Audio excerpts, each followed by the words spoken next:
I will start off with one fun fact that we found out, mostly through having these prints up, is that there are at least 2 duplicate birds.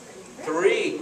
I found one, Grace found one, and did you guys find another one? Yeah, we went through and checked all the numbers. So that could be a fun thing, you know, to get people to look for. It's a fun thing for you to look for yourselves.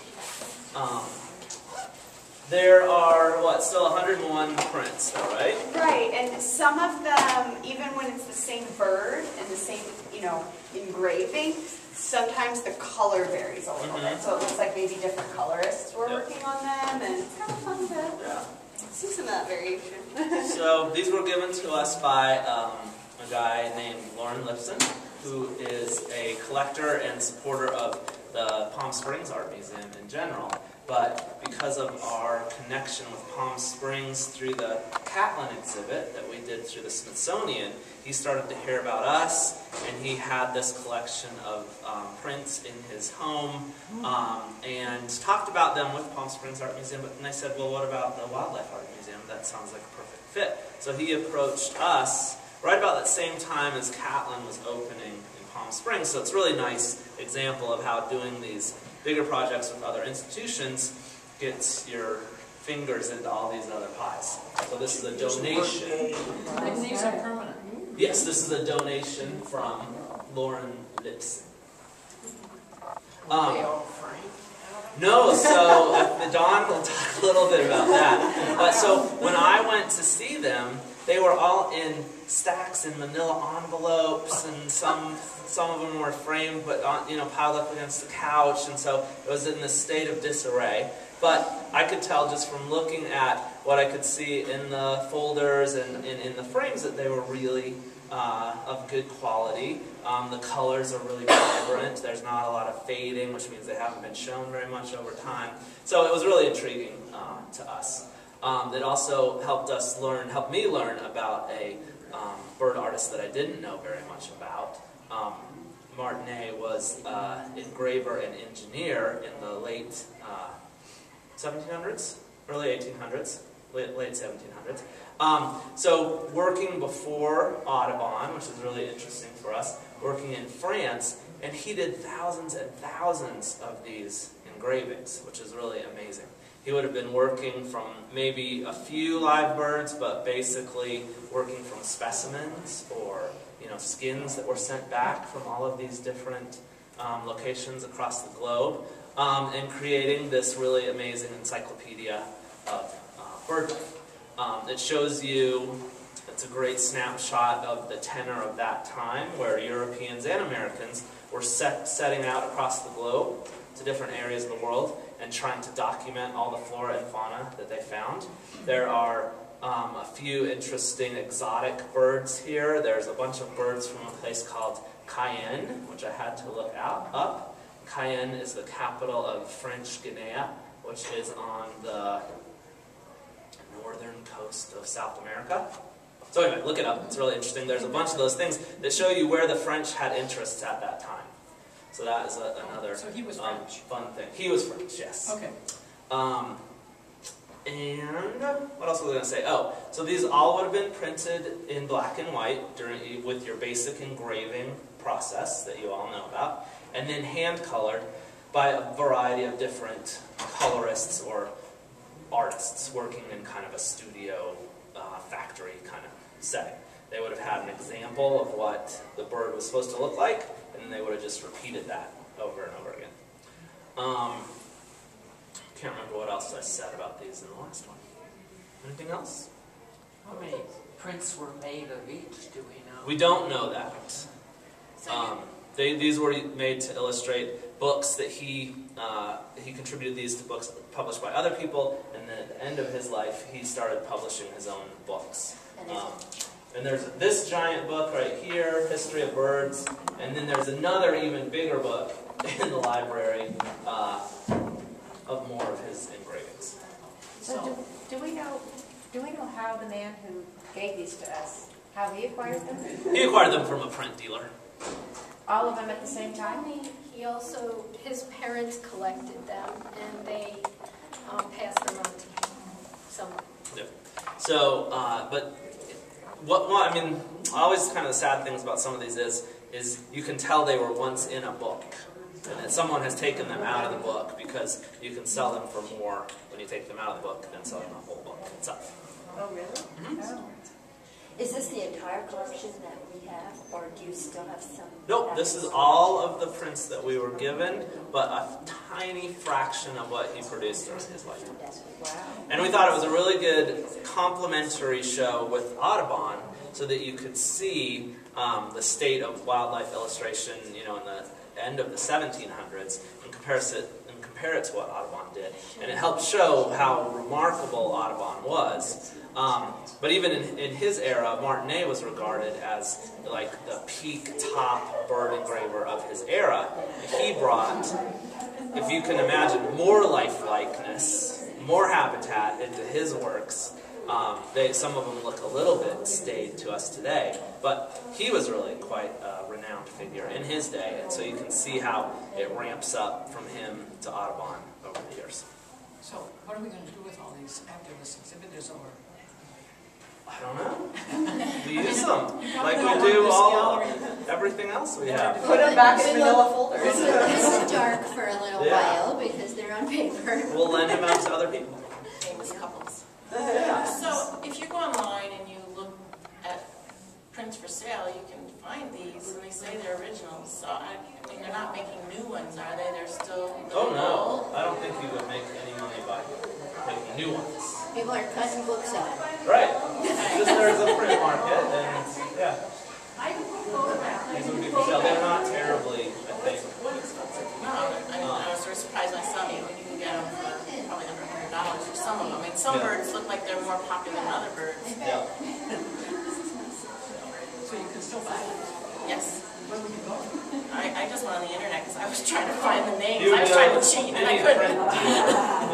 Different print dealers would have different ones. And they do look different because some, you know, like when they're standing on like a rock or something, some the rock is green and some it's sort of brown, and so they're definitely different looking ones. Are there collections of these in another museum or museums, like for instance the one in, where is it, Wisconsin? They have in the Rare Book Library at Yale. They also have some at the Smithsonian American Archives. And the Smithsonian has digitized one of the books, and it's available online. So you couldn't actually flip the pages, but not for every single publication. So that's a good segue. Okay, so just like Martinet had a vast connections with people who were bringing him specimens and working with him, I started thinking about provenance and what connections we were going to make once these prints came into the building. And so I started keeping track of all of the people who had a hand in bringing the prints to the building. And this is a snapshot. It's a moment in time of not just how we go through the process through collections committee and the board of trustees, but also every member of staff that is involved in printing a check for the shipper or making, curatorial decisions. And then there's the insurance agents, the framer, the conservator, the volunteers, and museum visitors, and of course the donor. But then once we started to work with the prints, we also wanted to find more information out about them, and it's now become this Parade of Plumage challenge that you all know about. And so we're also partnering with the University of Wyoming Biodiversity Institute and the Museum of Vertebrates, and we're getting a huge response to that contest. How many people? 80-something people have already submitted responses to the contest, and they come from all over the world. So I can pass this around, and just keep in mind that it's a moment in time. It's not everyone up to this moment, but it gives you an idea of what it takes to mount the exhibit. And the exhibit is organized numerically as the prints came out of the box from California. It's basically, I took them out of the box and assigned them a session number to each one, and that's how they're arranged here. And then, once they were all numbered and entered into the database, we sent them to Denver to Paper Conservator for evaluation and to do some like surface cleaning, and she did a little bit more extensive cleaning on stains, and the stains came from mold, and also she learned that some of the paper had little pieces of metal in it, and so the metal corroded, and that started a stain. So she removed all of those marks and started to give us a little bit clearer idea of what she found. This one, print number 48, it's a duck that's down at that end. She found a human hair in the corner. So she asked, should she leave it there or remove it? And I asked her to leave it so that in the future, when we're working with some research scientists, we can do some evaluation of that. And you can see that some of the damage was, it's just mainly discoloration from poor conditions. And so she made them more presentable. And that's her studio. Oh, her studio. And then she worked with a framer in Denver who applied she repaired all of the tears and took the old hinging off of some of them, and then the framer in Denver applied new hinges made with ortho tissue, and that's a tissue that has very long fibers, so it's very stable and strong, and it comes from the mulberry tree. And so he applied, basically there's 2 pieces of tissue on each print, and he applied that with a reversible adhesive. So that was also... So which came from the mulberry tree? The tissue paper that he was using. So what, can you explain what a hinge is? I don't understand that. Yeah. Each print has attached on it a piece of tissue that is bent so that it attaches to a backboard. So it's just like, so if you opened that up, you could pull the print up like this because it's on a paper hinge. Yeah. Okay. So the other thing that's notable about the prints is that some of the paper is blue and some of it is a cream color. The blue paper was pigmented with either woad, indigo, or Prussian blue. Prussian blue was the first synthetic pigment, blue pigment. It was produced by Germany in 1704. And it's very likely that the pigment in these is Prussian blue because it's rather even toned. But we don't know, so we're keeping them at very low light levels so that we can protect that blue from fading.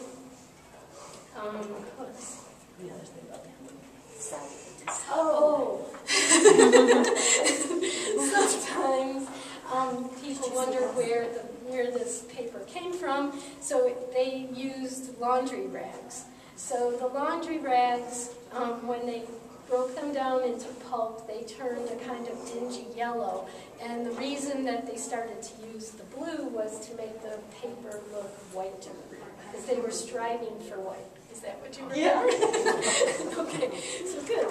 And the other thing to note about the paper, when we're looking at objects now, we're not just looking at them for their ownership, for their provenance in that term, what book it came from, what owner did it have, but we're also looking for information about the culture that it came from. And when you look closely at these under transmitted light, you can see a watermark, and most of them have a bunch of grapes or a trefoil And those will help us determine what book they came from, but they also tell us a little bit about the paper industry in France. And so even if the watermark says 1730, it doesn't mean that the print was made in 1730. It meant that the paper company received the permission from the French government to produce that quality of paper in 1730, and that's what was used on the print. And I also included here an image of another engraving that Martinet did. Since he was originally an engineer, he also did this engraving of an early flying machine. This is another modern watermark to remind us that these kinds of traditions carry through, not just from paper making, but also into copyright permissions in our current use of technology. So, I don't know. If anyone has any questions? Do we know what all the birds are? Do we know what they are? Oh, well, that's kind of that's a pretty good segue. Thank you. That's a great transition. So on the subject of do we know what all of these bird species are, the answer is no. We do not know what all of these bird species are. There's a number of reasons for that, including everything from the specimens that Martinet was receiving from all over the world were in pretty poor condition by the time they got to him. So a lot of times, he's just doing his best to recreate what he can, all the way. Another issue with identifying these birds is that, some have been improperly identified by the artist or the discoverer. Some of these birds are now extinct. Some, have branched off into different species types, classification types, and modernity. So there's a whole complex kind of like taxonomic mystery going on about how do we identify all of these birds. So we started reaching out to volunteers in the community thinking, hey, we could have some local folks do some research for us and figure out what these birds are. Well, in, spreading the word about this opportunity, the University of Wyoming, specifically the Biodiversity Institute at the University of Wyoming, reached out to us and said, this sounds like an incredible opportunity to do a citizen science challenge. Which is more or less, reaching out to the public, asking the public to bring and share their expertise to help identify all of these birds. Here we are today. The Parade of Plumage Challenge is live at paradeofplumage.com. Folks from all over the US and all over the world, in fact, are logging on to the website and downloading a file that has all of these images, the birds in this exhibit, and staying up all night identifying them. Now, which is fabulous. It's a really wonderful opportunity to, again, invite the expertise of the public, ornithologists, bird lovers, people really excited about picking up a new hobby, all kind of sharing with us their love and their passion and getting to see these incredible works that, aren't necessarily, very well known. So who's actually doing the identification is the big question, because that's not us. We're not bird experts. So the University of Wyoming has collected a panel, essentially, of bird experts from all over the world who are, as we speak, studying these prints and actually convening among themselves and deciding which birds are in fact represented here. In some cases, it's pretty straightforward and they can all agree on an identification. In some cases, it's turning out they're actually having to discuss and kind of debate a little bit which birds they think these are. In some cases, because the way they're depicted might not have been 100% true to the from the specimen to the bird. So it's really fascinating. This panel of judges is going to provide us with all of the taxonomic information, so we'll know all of these bird species. But we're also really excited to be getting these submissions from the public and having them share that information with us, which in fact is broadening and informing the discussions that these judges are having about which birds these actually are. So a lot of fun interplay here. Again, that's the Parade of Plumage Challenge. It's going to be going until December 31st. We have about 82 folks participating right now in 29 states and DC and 5 different countries, other countries around the world. So just spread the word. If you have any bird lovers in your life, they might have fun with this challenge. So yes, the challenge is a wonderful way to kind of bring together synthesis of the arts and sciences. It's a great way to synthesize the past and the present. And of course, all of this information that we're learning is just enriching our database for the future so that we can continue to do research about these works. Other interpretive elements going on in this exhibit, just for your information. In a little box on the wall, down on the right side of the hallway there, we have some fun observation prompts, art and science connected through the act of observation, so some fun prompts for folks to use as they're going around and looking at this overwhelming number of prints, how to, kind of really start to hone in and find the interesting characteristics about them each and think about them as a collective as well. We also have a bird ID quiz on an iPad around the corner here that challenges folks to test their bird ID skills using some additional works by Martinet, of which, of course, there are many to choose from. The additional prints were selected from that book there, so you can test your hand at a little bird ID on that iPad. And yeah, essentially that's one of the major interpretive themes of this exhibit, is that idea of observation. And yeah, it's really fun. We definitely encourage you all to spend a little time with the many works here and find some that are really special to you, because there's a lot to choose from. Does anyone have any questions for any of us before we kind of move forward? Do we guess that most of these are European birds, or because the French were in other parts of the world at that time? So this one is from Madagascar, this one's from Senegal, there's some from Guinea, there's some from Europe certainly, but from wherever the French had colonies or somebody out there researching or on an expedition or something like that. And what about the U.S. then? Because no, I here. don't think so, but maybe. Yeah, and in modernity, some of these species, at least we're told by the folks at UW, have become kind of common backyard birds. Some of these are found in North America. I think some of the raptors. What about Canada? Wouldn't there have been, like Quebec, wouldn't there have been French there? Wouldn't they have gone there?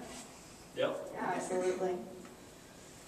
I didn't see any from Quebec or Nouvelle France or anything like that, so I think it's mostly from Africa, South America, and France, and that would have been also due to the taste of the collector who was collecting these objects. So Martinet did 9,000 engravings. We only have 100. So he might have done all these birds from all different places, but they're not represented in this tiny little sample of what he did. So there isn't any rhyme or reason about how they are displayed. I mean, you don't have all the hawks together. Right. No. Way down to box. They're displayed according to their accession number, so how they Okay. But in the future, if they go up again, there's any number of amazing ways they could be displayed. So, yeah. So I assume that he worked from dead birds. You think? Largely, yes. There are some examples. Looking through the text there, the History of Birds book, the editor has put in some really interesting notes about Martinet's process. And some of the birds, it seems he was in fact working from live specimens. Some that he had actually with him in cages. Some, for instance, that were like at the Versailles Zoo. So there were a whole series of techniques he was using, but many of these birds were dead specimens. Ill-preserved specimens at that. Perfect. Well, if there are no other questions, I think we'll head into some of the other galleries and check out some new works in our permanent collection that are seeing the light of day now that some of our other well-loved favorites are in Naples.